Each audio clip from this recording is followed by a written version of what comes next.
আলহামদুলিল্লাহ, আলহামদুলিল্লাহ। রিজিক হচ্ছে একটা নির্দিষ্ট জিনিস। মহান আল্লাহ নির্ধারণ করে দিয়েছেন। এর ব্যতিক্রম ঘটার ক্ষমতা কারো নেই। আজকে ভিডিওর মধ্যে আপনাদের সঙ্গে শেয়ার করব কিছু দুঃখ, অজানা কিছু দুঃখ। সঙ্গে থাকুন, দেখতে থাকুন। আসসালামু আলাইকুম। রোজি সিম্পল লাইফস্টাইল চ্যানেলে সবাইকে স্বাগতম। কাছে দূরে যে যেখান থেকে বসে ভিডিওটা দেখছেন, সবাইকে অন্তঃস্থল থেকে অনেক অনেক ভালোবাসা এবং দোয়া। আজকে আমার ভাগ্যে কিসমতে কি লেখা ছিল, এটা হচ্ছে সালাদ কেটে নিয়েছি, সঙ্গে ছিল রুই মাছ বোনা। জান্নাতি খাবার হচ্ছে পাখির বুনা করা গোশত। আজকে আমি খাবো কবুতরের বুনা করা গোশত দিয়ে।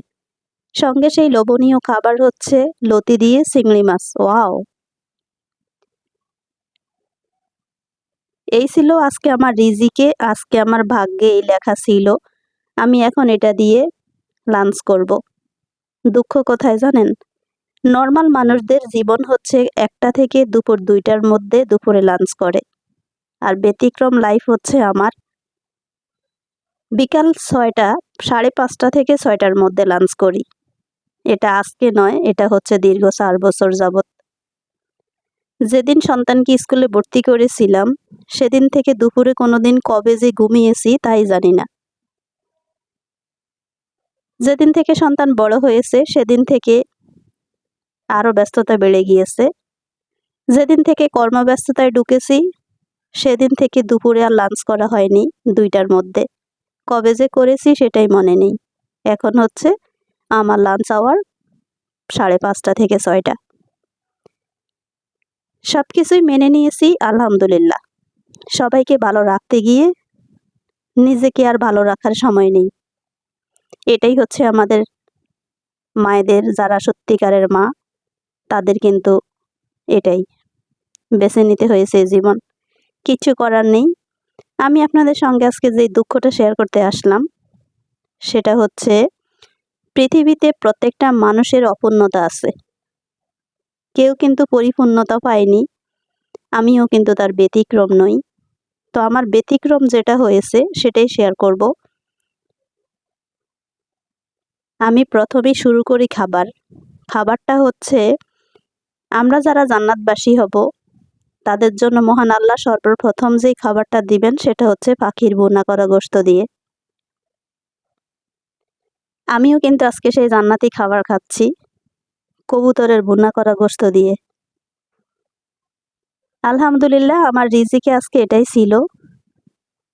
আমি এখন যেটা বলতে গেলাম, আমি যখন আমার মা বাবার কোলে ছিলাম বা আমার মা বাবার কাছে ছিলাম, আমি আমার মা বাবার শ্রেষ্ঠ সন্তান হতে পেরেছি, আলহামদুলিল্লাহ।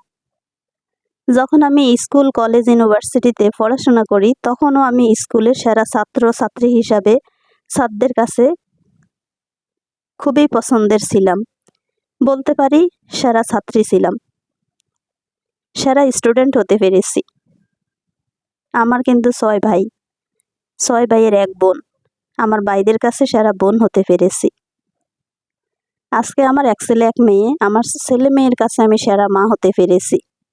আমার ব্যর্থতা কোথায় জানেন? আমি সেরা বউ হতে পারিনি। সেরা বউ হতে পারিনি, সেরা স্বামী পাইনি তাই, সেরা শ্বশুরবাড়ি পাইনি তাই। যদি কেউ ভালো জিনিসটাকে চিনতে হয়, তাতে করে নিজেকে আগে ভালো হতে হয়। নিজেকে আগে যোগ্যতা সম্পন্ন হতে হবে, তারপরে কিন্তু অন্যকে চিনতে পারবে। অন্য যোগ্যতা নিয়ে সে স্যাটিসফাইড হবে। এটা কিন্তু সত্যি কথা। মানুষকে সম্মানিত করতে গেলে আগে নিজেকে সম্মানিত হতে হয়। তা আমি সেরা শ্বশুরবাড়ি পাইনি, তাই তাদের কাছে সেরা বউ হতে পারিনি। এটা আমার ব্যর্থতা নয়, এটা তাদের ব্যর্থতা। আমার কথা যদি একমত হন, আপনারা একটা কমেন্ট করে বলে যাবেন। সেরা স্বামী পেলে সেরা বউ হওয়া যায়, সেরা শ্বশুরবাড়ি পেলে সেরা বউ হওয়া যায়। সেরা পাইনি, তাই আমি সেরা হতে পারিনি। এটার জন্য আমি কোনো দুঃখ করি না, কারণ মহান আল্লাহ আমাকে এত কিছু দিয়েছেন। আলহামদুলিল্লাহ, আলহামদুলিল্লাহ, আলহামদুলিল্লাহ। সব দুঃখ মানুষকে কাঁদায় না, কিছু দুঃখ মানুষকে হাসিয়ে দেয়, জিতিয়ে দেয়। কিছু দুঃখ মানুষকে সাকসেস করে দেয়। যেমন হচ্ছে, আমি কিন্তু পড়াশোনা করতাম মাত্র ইন্টারমিডিয়েট ফার্স্ট ইয়ার। আমার ওখানেই থেমে গিয়েছিল জীবন। আমি সেখান থেকে অনার্স কমপ্লিট করে ফেলেছি, মাস্টার্স করে ফেলবো। তাহলে আমার হলো কি হলো, আমি জিদ করে পড়াশোনা শেষ করে ফেলেছি। এটা আমার কি হলো, সাকসেস হয়েছে। আলহামদুলিল্লাহ, 10টা টাকা কামাই করে পরিবারের সবাইকে সুখে রাখছি, আলহামদুলিল্লাহ। সন্তান মানুষ হয়ে গেছে, আলহামদুলিল্লাহ। তাহলে কোথায় ব্যর্থতা আমার? সব জায়গায় আমি আলহামদুলিল্লাহ আলহামদুলিল্লাহ পরিপূর্ণতা আছে। শুধু ব্যর্থতা একটা জায়গায়, যারা আমাকে চিনতে পারেনি তাদের ব্যর্থতা। যাই হোক, আপনাদের কাছে দুঃখ প্রকাশ করতে এসে ইমোশনাল হয়ে যাচ্ছিলাম। আসলে সব দুঃখ সবাইকে প্রকাশ করা যায় না, এটাই হলো কথা। সর্বশেষে কথা একটাই, কিন্তু ভালো জিনিস চিনতে হলে নিজেকে ভালো হতে হবে। নিজে যদি পচা হয় তাহলে পৃথিবীর সবকিছুকে পচা মনে হবে। তো সেটাই হয়েছে, তাতে কোনো দুঃখ নেই। আজকে আমার ভাগ্যে দেখেন কি কি রিজিকে লিখে রেখেছেন মহান আল্লাহ। আমি কবুতরের বোনা করা গোশত দিয়ে সেই মজা করে ভাত খেয়ে যাচ্ছি। সঙ্গে কিন্তু একেবারে দেখতেই পাচ্ছেন পাশাপাশি অনেকগুলো খাবার নিয়েছি। জানি না সবগুলো শেষ করতে পারবো কিনা। আসলে আমি তেমন একটা খাবারে খুবই দুর্বল, বলতে পারি খাবার তেমন একটা খেতে পারি না। একটা আইটেম হলে, মনের মতো হলে একটা দিয়ে আমি সুন্দর মতো খেয়ে নেই। আর সাদা ভাত পাগলা কে আছেন তারা একটা কমেন্ট করবেন, ভাত ছাড়া আমার চলেই না। আমি হচ্ছি সেরা বাঙালি, মাছে ভাতে বাঙালি। আমাকে ভাত খেতেই হবে, পোলাও মাংস বিরিয়ানি যত কিছুই দেন, কোনো কিছুই আমাকে চলবে না। আমাকে সাদা ভাত ডাল আলু ভর্তা দেন, তাতেই খুশি। সঙ্গে প্রিয় খাবার হলো গরুর মাংস। প্রত্যেকটা ভিডিওতে কিন্তু এই কথাটা বলে থাকি, গরুর মাংস হচ্ছে আমার ফেভারিট খাবার। আর হচ্ছে সঙ্গে পাতলা ডাল, লম্বা করে একটা লেবু, কাঁচামরিচ, শসা, ওয়াও, এই তো। আর এই যে ন্যাচারাল ফুড, গুড ফুড, এগুলোই আমি অনেক বেশি লাইক করি। সত্যি কথা হচ্ছে, আমি ন্যাচারাল খাবার দাবার, ভাত, সাদা ভাত, নর্মাল খাবার দাবার খুব পছন্দ আমার। আপনাদের কার কী পছন্দ কমেন্টে জানাতে পারেন। আশা করছি ভিডিওটা ভালো লেগেছে। ভালো লাগলে ছোট্ট একটা লাইক দিয়ে পাশে থাকবেন।